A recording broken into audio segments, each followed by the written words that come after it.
Hi, thanks for tuning in. I'm wanting to share a little bit more about my creative process and what I've been doing with Running Water Arts, which is the best name that I've come about for expressing the ideas I've been working with. And I'm going to be making a small painting here with you today.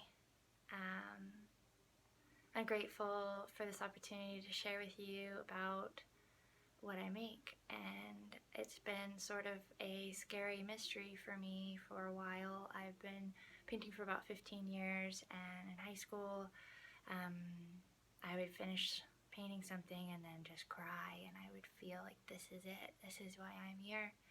And I couldn't believe the love that was flowing through and the surprising imagery that would come out, and color, and the whole process. So I continued to study it in college and learn to draw from life, which is an amazing skill set. I would recommend everybody try at some point.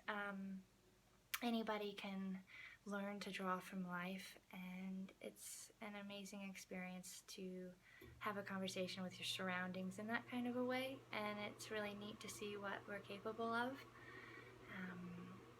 when we combine, our minds and hands and hearts all together. What can come of that? Pretty cool.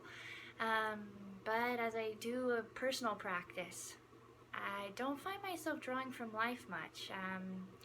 As far as looking at something I see right around me and drawing it, that is a really special relationship and skill set to develop. But what's been a little bit more mysterious for me is the abstract painting, and I feel called to do this all the time throughout the years, and I get hesitant because I'm like, how do I explain this? Like, what is this offering me? Why do I keep painting like this?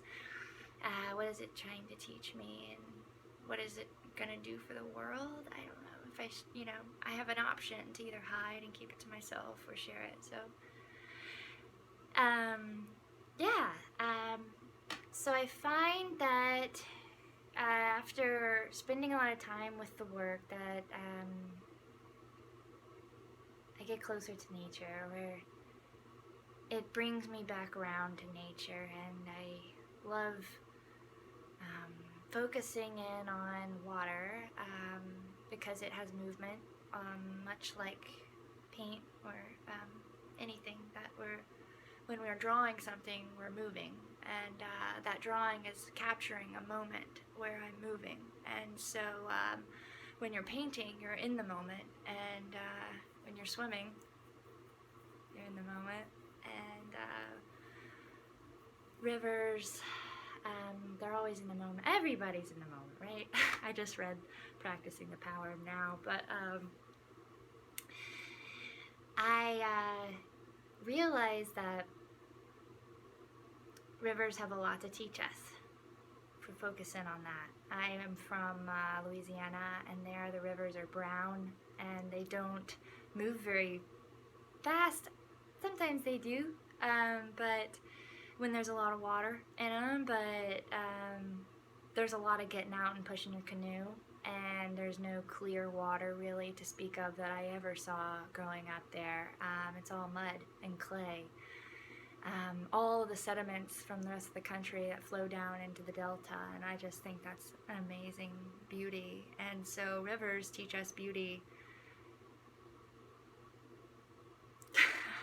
It doesn't have to be clean and fresh like the rivers up in Oregon. Here, I had never seen clear water running in a river until I moved to Oregon, and it was just very exciting to see that as well, and how much water there is, how cold it is, and how fast it flows. And to be out on the river is a real treat. I feel like it's a ride at the amusement park. So it teaches me that the water doesn't have to look clean. It is still beautiful, and also that we know that water's always leaving the river, and there's no, it just is. There's no like sadness about that. And then it rains and it comes back in. So water's always coming and going from the river. Just like spirits come and go from us as beings. One day I can be really into something and then the next day I'm not. One day I can think about something and the next day I forget or don't care. But we're always whole. We're always a river. So that's something it's taught me, and I find that present in the art making process because, you know, you can draw something and then erase it. You can cover something up with something else. You may use water to wipe off or wash away something, and then it ends up on a... And then you turn that piece of paper into a painting. I love doing that.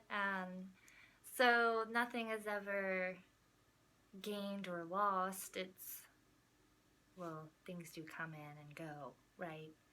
But it's converted into something else is what I'm trying to say. So if I put something on here and then I sandwiched another piece of paper on to take it off, then I could then turn that piece of paper into a painting. Or if you're working on a drop cloth and paint falls on the drop cloth, and then you can then frame that drop cloth and it's a painting, which I love. Just thinking about all the meanings of the materials I work with. So enough talk for now. Let's get started here. I'll keep talking to you actually. So when I'm got a little piece of paper here and I like to feel it, I find myself a lot of times just putting my hands on it and connecting with it. I don't feel that I need to really be conscious of any ideas or anything. It's telling me that it will happen when I'm painting. So that's what I'm worried about. I'm not worried about understanding or interpreting.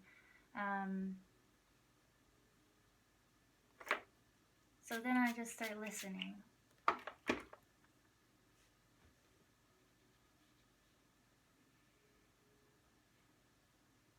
The impulses that I get are like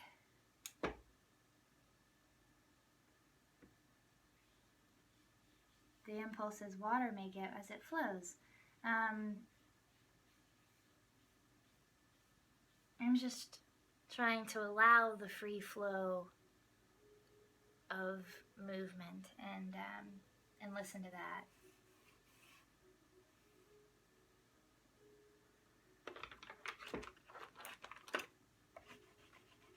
Something else that made me nervous about the creative process is that it's not always beautiful. And that's a big question for me. A while back, like, does it have to be beautiful to be art? And my answer is absolutely not. And so I think that this art making is an opportunity to say, like, everything exists here, and there is potential for there to be peace.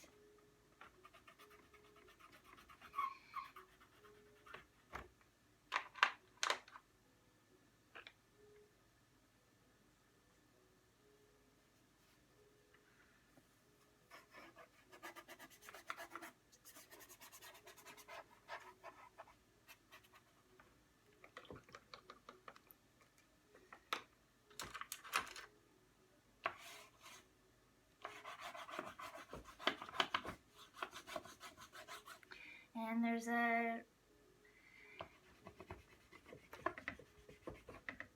notion of being free during this work, because, you know, you can use any color you want. You can do any kind of mark. You can push really hard or be really soft. Alright, so yeah, my camera just stopped a little bit, and I had to erase some stuff. It's like running into a dam. You know, I'm like, damn. But I'm gonna keep going here. Let my emotions get the better part of me there for a second. That's one thing water doesn't have. Maybe it does. But as a human being, I'm having to deal with emotions every day. This is what we have coming so far. Why don't you take a look? Our goal here is rhythm, some kind of movement or flow, contrast, variety of marks. So I like with the materials to be able to achieve a bunch of variety, like using the side of the brush. The thin side of the brush can make a thin line.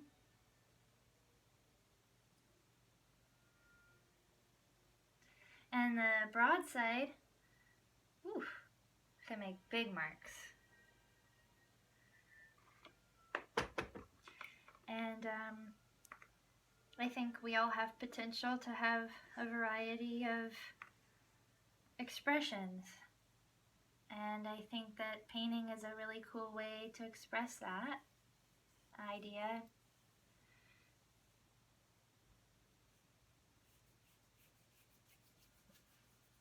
So I wouldn't call this work autobiographical. Like, this is not trying to explain something that happened to me today. So it's not like that. But I like to think that all of our experiences are always there inside of us. And even experiences that I maybe didn't experience in my lifetime, or just different things come through.